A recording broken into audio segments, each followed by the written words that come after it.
Hello again everyone, hope you're all doing well.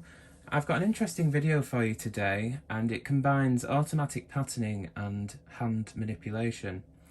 And the video topic is lace today, and the reason for this technique is it can give you some faster results with the automated lace carriage, and also there's no counting because the machine is patterning for you. But it enables you to get effects that you can achieve by hand knitting lace, which with the automatic lace carriage you can't always get those effects in the same way because there are limitations to this carriage, which I'll explain later through the video. So this will be best for Brother and Toyota machines, Brother punch card or electronic, because these machines have the pre-needle selection, enabling you to see where any hand transferred stitches need to go.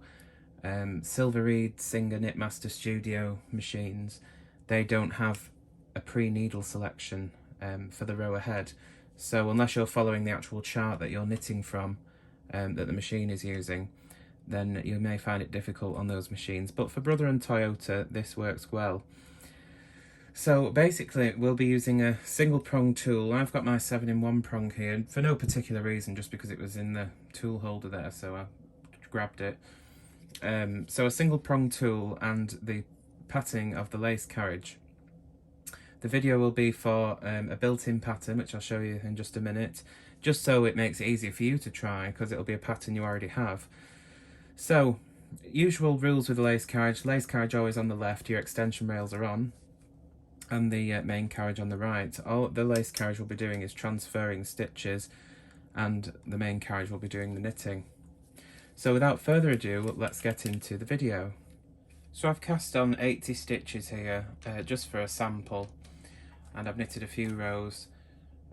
Because you can't start straight from lace, of course, you need to have some sort of ribbing on there, or a hem, or even just waste yarn.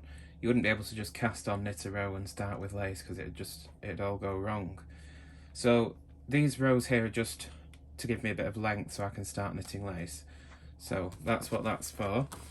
And for the purposes of the demonstration, and to make it easy for you to try this, I'm going to use a pattern from Stitch World, which is the pattern book that comes with most of these Brother electronic machines.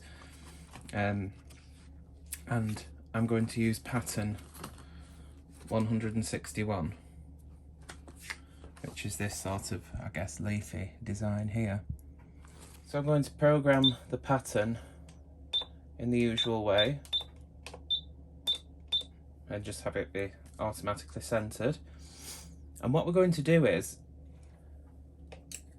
on the first row of selections with the lace carriage, any of the stitches that are going to be doubled up on top of another stitch, we'll do something different with those.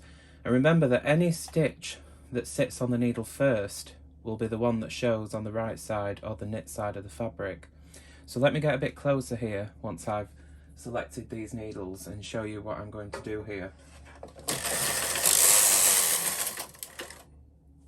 So I've just done my first selection row with the lace carriage, and you can see my lace carriage is now on the right, and it's picked out the needles for the first row of the pattern. Now if I was to knit back with the lace carriage would transfer these stitches to the needle at the left as it travels back to the left, and putting this stitch on top of that one, well, what we can do is we can take the needle to the left there and transfer that onto the needle that was selected, and then transfer them both back to the needle it was originally going to transfer to. So in effect what we've done is we've reversed the transfer, so that now we'll get a cleaner line. This stitch here will run behind on the back of the fabric where it's knitted together, instead of being on the front, which will create a sort of overlapped effect on the knit side. This particular style will be more hand knitted looking. I'll show you again here, because I needed to move the camera out of my way. Because the lace carriage is on the right, I'm going to take the needle to the left of the selected needle, transfer it to the needle that was selected, and then transfer them both back to the needle the stitch was going to originally transfer to, making sure the needles are being left in non-working position. And we only have to do this for the stitches that are going to be doubled up on top of existing stitches. The rest of the time we can use the lace carriage, so we don't have to sit here manually transferring everything. Whoops, sorry about that. Just the needles where the stitches will be doubled up. I'm going to go across again, and we can see again here that these stitches are going to be doubled up on top of another stitch. So again, I'm going to transfer the needle to the side a bit onto the needle that was selected. This time, because my lace carriage is on the left, I'm going to move that stitch over to the right. So if your lace carriage is on the right, you go for the left side of the selected needle. If the lace carriage is on the left, you go for the right side of the selected needle. Now this is useful in multi-transfer patterns because you'll end up with a much nicer looking lace. I mean, the lace patterns are nice as they knit anyway, but if you do want to go for that hand knit look, you can combine the lace carriage with the hand transferring to still get those effects, but much more quickly rather. You will be better at this than I am because you won't have a camera in front of you in your way. Notice that I'm pushing the selected needles back as I go to make it easier to transfer the stitches to, because it's hard to get them on when they're out here. Okay, I'll go back again, and now you can see that where the selected needle is, there's an empty needle, so I can just carry on using the lace carriage automatically.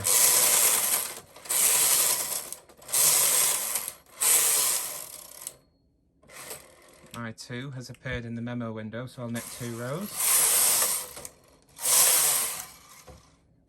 Go over with the lace carriage. If I haven't said already, make sure you have your extension rails on, because you don't want your carriages to fall on the floor.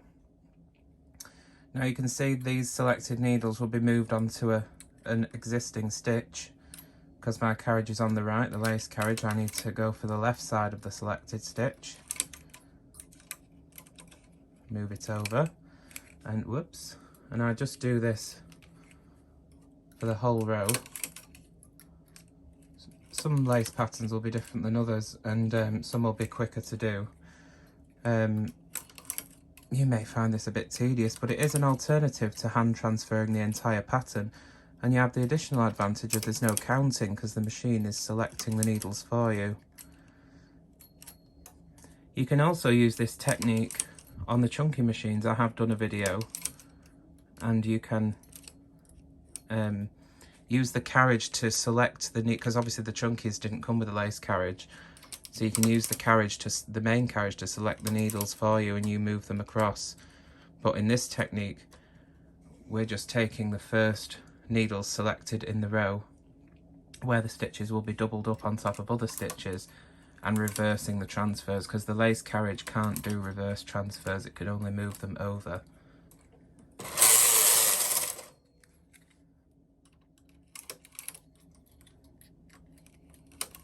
So you'll probably only have to do this for the first row or two until the initial transfers are in place, and then you'll be able to go back and forth with the lace carriage until the transfers have moved over where they need to be. Just making sure that you put the needles back into working position, because if you leave a needle out of work, if the lace carriage tries to transfer it over, you'll drop a stitch.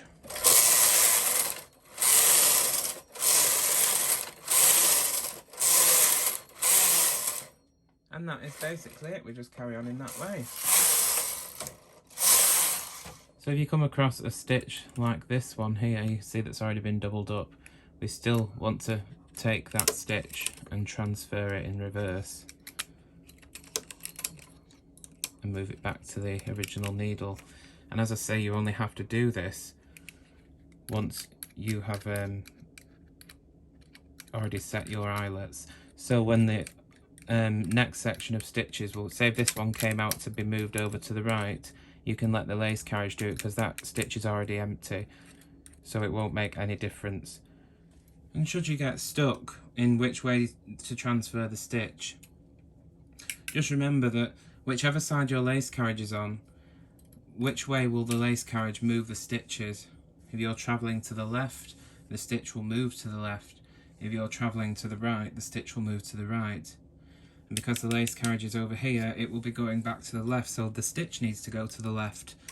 So transferring the stitch next to the left of the selected needle to the selected needle, and then back to the needle that wasn't selected, and this empty one is now the selected needle. So this is what we end up with when we take it off the machine. This section here is where we hand transferred stitches that would lay on top of other stitches before finishing the transfers with the lace carriage. And this one was just knitted completely automatically. This is 2 repeats of the pattern on each. So basically what you can see is the automatic one, you can see where the stitches have been laid on top of each other, and they're almost twisted because the limitations of the lace carriage will only allow the stitches to be moved over. It can't reverse the direction the stitches lie on the needle, so you end up with this sort of knotted looking edge, but you do still have the full fashioned effect here. So it's still a nice pattern, but you can see this will be your more correct way, if you like, of doing it. This is how you would hand knit it, and you can see that the diagonal full fashioned transfers, these are where the stitches were doubled up, and you can see the knit stitches run beautifully in a diagonal, and they crisscross in the same manner. So if you feel like doing a bit of hand tooling, it'll save you hand tooling the entire design, which you can do on chunky machines that don't have a lace carriage. But the machines with the lace carriage, the standard machines, like I said, wherever the stitches will be transferred on top of an existing stitch, reverse the transfer. And when you get to the areas where stitches will move over to empty needles, knit automatically. And this is what you'll end up with. And you can try it with different patterns. This just happens to be pattern number 161 from Stitch World. But yeah, you may find it a bit tedious if you like hand tooling and you like the lace carriage, then you'll love this technique. But yeah, let me know what you think, and hopefully you enjoyed and give you a bit of inspiration perhaps. If you enjoyed the video, if you have any questions or comments, please post them below, and if you're new to my channel, please subscribe, because there'll be a lot more videos and tips and all sorts of good stuff to come. So I'll see you again next time. Thanks for watching.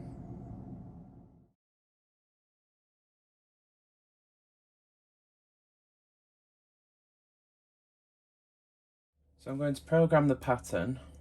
No, I'm not, because I haven't got it plugged in. Amateur mistake.